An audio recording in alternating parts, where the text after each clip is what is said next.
Level 1. The Signed Body. You press your thumb into warm wax before the morning heat has reached the street. The tablet sits on a wooden table beside a cup of sour wine and a borrowed cloak. The man across from you does not smile. He has seen hungry men before. He is the Lanista, the owner of the Gladiator school, and he is buying time inside your body. You are not famous. You are not yet a fighter. You are a problem with legs. Debt has followed you through alleys, markets, taverns, and family doors that now close slowly. Maybe you are a prisoner. Maybe you are a free man who volunteered. Rome has many roads into the arena, and most of them are paved with desperation. The contract does not make you a hero. It makes you property with conditions. You agree to be burned, bound, beaten, and killed by the sword if the school requires it. The words are formal, the meaning is simple. Your body no longer fully belongs to you. A clerk reads the terms aloud while you stare at his hands instead of his eyes. There is money promised, but much of it already belongs to someone else. A creditor, a family, a master, a past mistake that found a legal shape. Outside, carts grind over stone. Bakers open shutters. Ordinary people begin an ordinary Roman morning. You are stepping out of ordinary life while everyone else is still buying bread. The Lemnista studies your shoulders, teeth, scars, wrists, and the way you stand when insulted. He is not looking for courage. He is looking for usable material. A guard takes you through a narrow passage into the ludus, the gladiator school. The smell hits first. Sweat, oil, dust,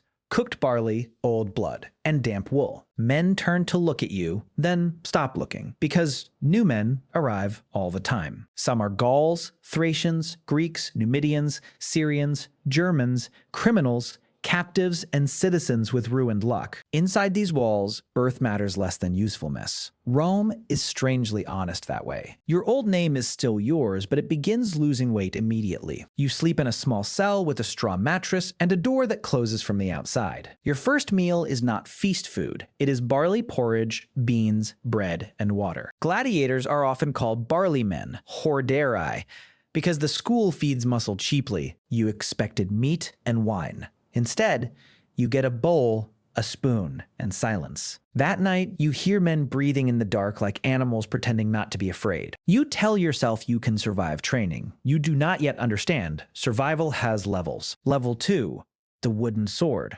Before sunrise, a bell pulls you from sleep like a hook through the ribs. Your body still belongs to yesterday, but the school does not care about yesterday. You stand in the yard with other new men, bare feet, cold against packed sand. A trainer walks between you with a vine staff and the patience of someone who enjoys corrections. He is the doctor, the instructor, and the title does not mean healer here. He shows you the ludus, a wooden training sword heavier than it looks. You are not allowed real weapons. Real weapons are for men who have earned control. Your first enemy is a wooden post buried in the ground. It does not move. It does not forgive bad form. You strike until your palms split and the wood stains with sweat and dust. The trainer corrects your feet more than your hands. Footwork decides who gets tired first. You learn to step, turn, guard, recover, breathe, and keep your chin from floating upward. Every mistake becomes public. Every weakness becomes something another man can use later. Nobody cares what you were before. Farmer, thief, soldier, scribe, son, husband, freeborn fool. In the ludus, you are a tyro, a novice, and novices are raw clay. The school sorts bodies into types. Tall men become shields, fast men become nets. Heavy shoulders may become myrmio, with a large shield and a fish-crested helmet. Long arms may become retiarius, fighting with net, trident, and almost no armor. A smaller man may train as a thrax with curved sword and compact shield. The choice is not about your dreams, it is about spectacle, balance, and market value. Rome wants contrast, heavy against light, sword against spear,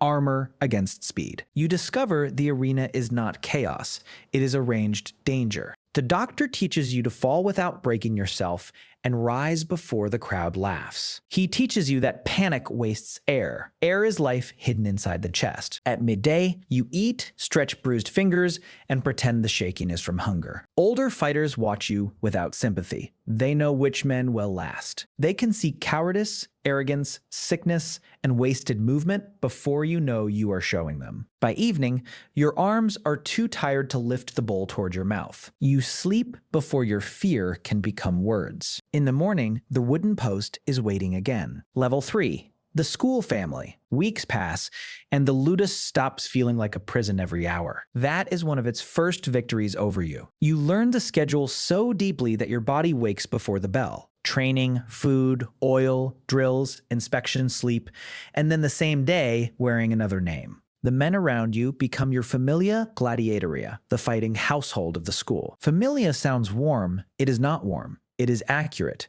You eat together, bleed together, compete together, and may someday be ordered to kill one another. That is the part nobody explains when outsiders speak about brotherhood. The school has hierarchy. Veterans sit differently. Champions take space without asking permission. A man with scars across his thigh can silence a table by setting down his cup. You learn who jokes before fights and who becomes quiet days in advance. You learn which guard can be bribed for extra wine and which one reports everything. Doctors inspect wounds with practical hands. They care because damaged property loses value. Baths are not luxury here. Oil, scraping, and washing keep infection away from investment. The limista visits? When patrons visit, he names men like horses with impressive bloodlines. He describes speed, temperament, victories, and scars while rich guests examine you from shade. You realize your suffering has become inventory. The best men are rented for games, advertised on painted notices, and discussed in taverns. Their names appear on walls.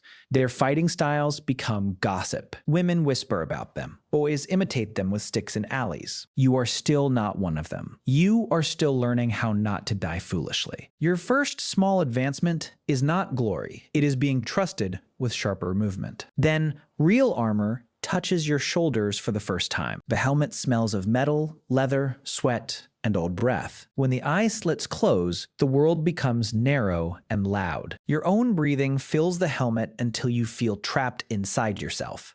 The shield drags your arm down, the sword changes your balance, the sand pulls at your feet. You thought armor would protect you. First, it exhausts you. The doctor makes you drill until protection and prison become the same thing. At night, you dream of walking through streets with no helmet and no one watching. Then morning comes, and you return to the yard. The school is shaping you into something useful, and usefulness is the first kind of danger. Level 4, the first blood. Your first public fight is not in the Colosseum, though you imagined it that way. It is in a smaller amphitheater outside the city, under a hard, bright sky. The crowd is close enough for you to hear individual voices. A man eats figs while watching you warm your wrists. Another points at your legs and laughs before the match begins. You wait beneath the seating area where sunlight falls through gaps and thin strips. The sand above carries every sound downward. Trumpets, feet, vendors, animals, names shouted incorrectly. Your opponent is another novice from a different school. He looks younger than you expected, which makes your fear worse, not better. The attendants check your gear, your shield strap is tightened, your sword is placed in your hand. For a moment, the weapon feels impossible, too real, too final. You step through the gate because the men behind you expect you to move. The first thing you notice is not the crowd. It is the size of the sky. Then, the noise finds you all at once. Your training tries to rise through your fear like a swimmer through dirty water. You salute the sponsor of the games because ritual holds the violence inside a frame. The signal comes. Your opponent moves first. Too fast. Too eager. He strikes your shield, and the shock runs through your bones. You answer badly, high and wide, and hear the doctor's voice in your memory. Feet first, breathe first. Survive the first exchange. The crowd reacts to every mistake as if they paid for ownership of your shame. You adjust, you lower your shoulder. You remember the post that never forgave you. Your opponent tires before you do because he wants victory more than breath. You cut him across the arm, not deep enough to finish, deep enough to change him. His eyes widen behind the helmet. Yours probably do too. The fight becomes slower after blood appears. More careful, more honest. You do not feel heroic. You feel trapped inside a lesson. When he falls, the arena does not become quiet. It becomes hungry. He raises one finger, asking for missio, mercy, the chance to leave alive. The editor, the sponsor of the games, looks to the crowd and then decides. You stand over him, chest burning, sword ready, waiting to become the hand of someone else's judgment. The verdict spares him. You are relieved and ashamed of how relieved you are. Back in the tunnel, your legs begin shaking where no crowd can see. The doctor says nothing kind. He only nods once. That nod feeds you for 3 days. Level 5, the chosen mask. After your first survival, the school stops treating you as a question. You are assigned more clearly to a type, a mask Rome understands. Your armor, weapon, and posture become part of a character larger than your name. If you fight as a Murmillo, you carry the heavy shield and short sword. You become weight, pressure, patience, and a moving wall behind polished metal. If you fight as a Retirius, you become distance, speed,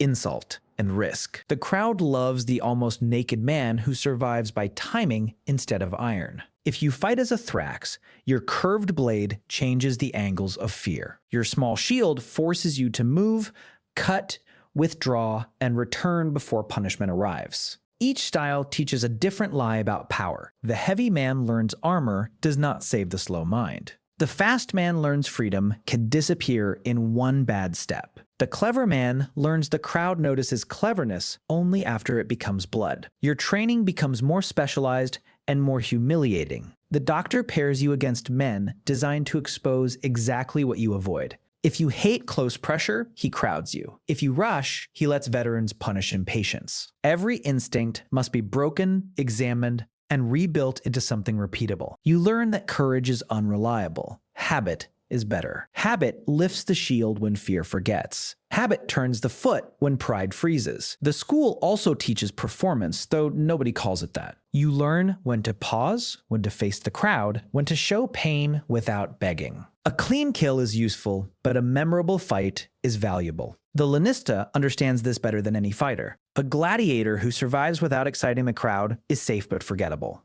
A gladiator who excites the crowd becomes money, and money receives better food. Your rations improve slightly. Your wounds are treated faster. Your name is painted more carefully. You receive small gifts after a good match. Coins, food, a ribbon, a woman's note. Fame arrives first as objects you cannot fully trust. Other fighters notice. Some congratulate you. Some begin studying your habits more closely. In the ludus, success does not remove danger. It gives danger a better memory. You start sleeping with your body turned toward the door. Level 6, the crowd's possession. The first time strangers chant your name, it feels like freedom for 3 breaths. Then you understand they do not love you. They love what you make them feel. Your painted notice appears near a bathhouse wall, beside other names and promised pairings. A boy reads it aloud while his father corrects the pronunciation. You are not present, but your name is already working without you. The next games are larger. Better seating, richer sponsor. More careful arrangements. You enter with men who have survived enough to walk like professionals. No one wastes movement in the tunnel now. No one talks unless words are needed. You have scars that ache before rain and a shoulder that clicks when you lift the shield. You are beginning to know the body as something negotiated with daily. The crowd sees oil, muscle, bronze, plume, and theatrical danger. They do not see the bad sleep, the swelling, or the way your hand sometimes trembles after victory. You learn to manage attention like another weapon. A slow turn toward the stands can make them roar. A raised sword can buy sympathy.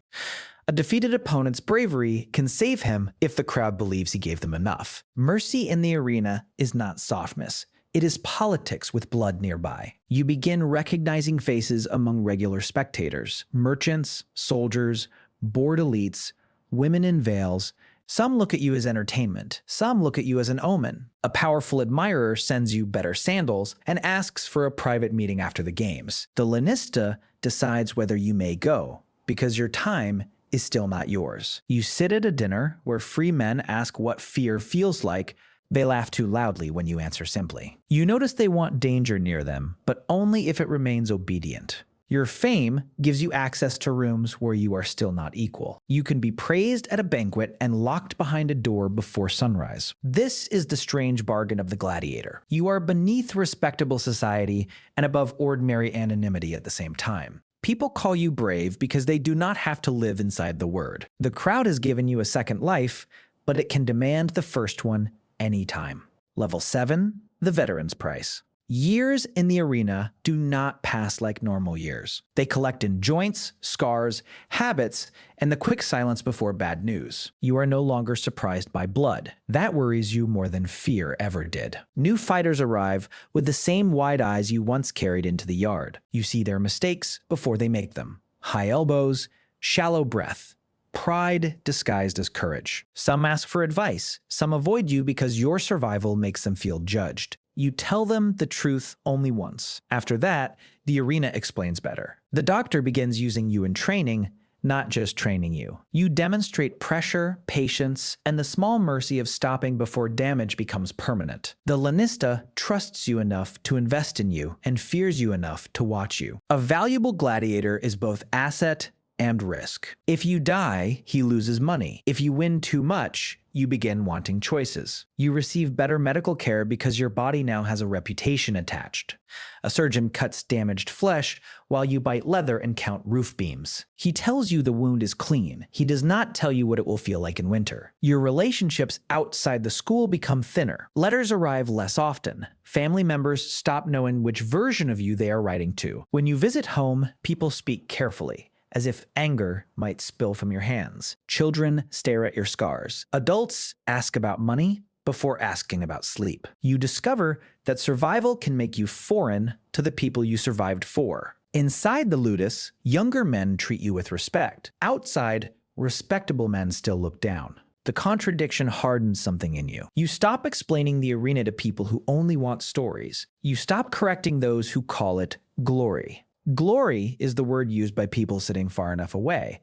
From closer up, it looks like discipline, luck, injury, calculation, and delayed grief. Then comes the match that changes your price again. Your opponent is not young. He is skilled, patient, and difficult to hate. The crowd expects beauty, the sponsor expects drama, the lanista expects return on investment. You understand before the signal that one of you may not be leaving whole. Level 8, the patron's shadow. After enough victories, men with clean hands begin using your name for their purposes. A magistrate sponsoring games wants your appearance to be remembered as generosity. A wealthy patron wants to sit near you at dinner and be seen laughing. A poet wants your scars turned into lines. A gambler wants your timing turned into profit. You become useful beyond the arena, and that kind of usefulness is dangerous. The lanista negotiates fees with more care now. Your pairing appears beside famous names, exotic animals, executions, and public ceremonies. Rome mixes religion, punishment, politics, and entertainment until the crowd forgets where one ends. You learn that games are never just games. They display power. They calm anger, they buy loyalty, they remind people who can pay for death. The editor of the games decides the order, the drama, the mercy, and sometimes the message. You are placed where your story serves someone else's ambition. A brave foreigner against a Roman favorite, a veteran against a rising star, a shield against a net. The crowd thinks it watches fate. Often, it watches planning. Not every fight is faked, but every fight is framed. You understand now why old gladiators study faces before weapons. A sponsor in a generous mood may spare a defeated man. A sponsor needing hardness may let the crowd's cruelty become policy. You have seen men live because the day needed mercy. You have seen men die because the day needed seriousness. Your own survival begins depending on moods outside your control. The higher your fame climbs, the less private fear becomes. If you hesitate, people discuss it. If you limp, gamblers notice. If you lose, rivals smell opportunity. Your body is read like public writing. You begin hiding pain even from men who might help you. At night, you sit alone while younger fighters dice for nuts and laugh too loudly. You remember when their laughter sounded normal. A patron offers to help buy your freedom someday if you keep winning and remain loyal. The promise is beautiful because it is not yet real. You hold it carefully like a cup that may already be cracked. Level 9, the wooden freedom. The rudis comes first as rumor. A wooden sword, like the one that once blistered your hands, can also mean release. Not every gladiator receives it. Not every promise becomes law. Not every survivor reaches that door. But the idea begins living inside you. Freedom stops being a word for philosophers and becomes a specific object placed in a hand. You imagine its weight at night while the school sleeps. You imagine walking through the gate without permission, carrying nothing that belongs to the lanista. Then training begins, and imagination must wait. Your final celebrated matches are not easier.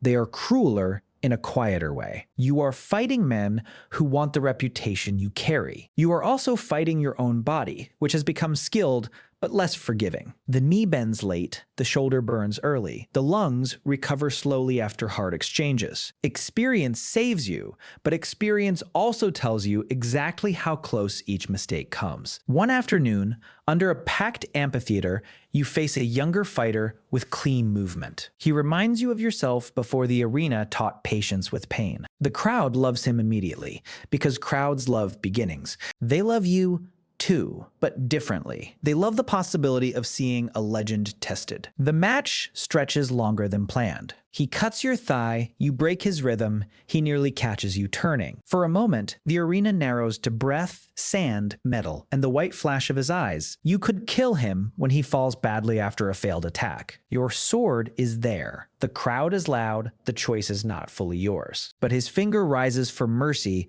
and something in you refuses to enjoy the power. The sponsor looks to the crowd. The crowd argues with itself like a single animal. Mercy is granted. Later, the editor calls you forward. The noise changes shape before you understand why. The ludus is presented in public, plain wood in a world of bronze and blood. People cheer because they think they are watching an ending. You take it with a hand that remembers the first training sword. For the first time in years, wood feels heavier than iron. You are free, they say. The gate opens differently that evening. Level 10, the man outside the sand. Freedom begins with silence. No bell wakes you before sunrise, no guard counts you, no doctor orders you into the yard. You open your eyes and wait for instructions that do not come. For years, you dreamed of this absence. Now it feels like a room with no walls. The money helps. The gifts help. The ludus displayed in your lodging helps visitors understand your story. But freedom does not return the older version of you. That man was spent gradually, in drills, in tunnels, in cheers, in choices made under other men's eyes. You can walk through the market now without permission. People still recognize you. Some smile, some stare. Some whisper your arena name, not your birth name. A butcher gives you extra meat. A senator's servant invites you to another dinner. At the table, free men ask the same questions they asked before. How many men? Were you afraid? Did the crowd make you feel like a god? You answer less each year. The truth is not shaped correctly for dinner. You were afraid often. You were lucky often. You were brave sometimes because there was no other tool. You learn that peace has its own difficulties. In crowds, your body searches for exits. In sleep, your hand closes around weapons that are not there. Rain wakes old wounds. Sudden cheers make your stomach tighten before your mind understands. Some retired gladiators become trainers, some become bodyguards, some drift between patrons, taverns, and memories. You return to the ludus one day as a visitor, carrying the wooden sword like proof. The yard looks smaller than it did when you first entered. New men strike the posts. Their shoulders are wrong. Their breathing is worse. One of them glances at you with the frightened hunger you remember too clearly. He wants to know how to survive and how to become known. He does not yet understand those may be different wishes. The doctor asks you to speak to them. You look at the wooden posts, the helmets drying in shade, the sand already darkened in places. You could tell them about glory, discipline, rewards, women's notes, painted names, and cheering crowds.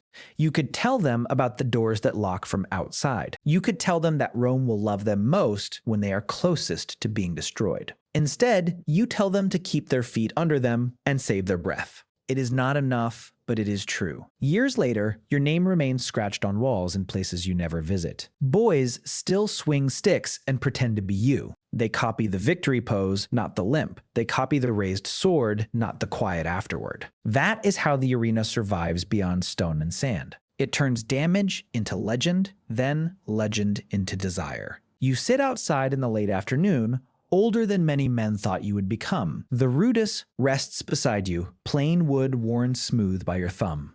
Once, a wooden sword meant you belonged to the school. Then it meant you had earned the right to leave. Now it means both things at once. Somewhere, a new man is pressing his thumb into wax. Somewhere, a lanista is studying shoulders, teeth, wrists, and fear. Somewhere, a gate is opening beneath the seats, and the crowd is beginning to rise. He will step into the light, believing the arena begins there. He is wrong. The arena began the moment his life became something Rome could watch.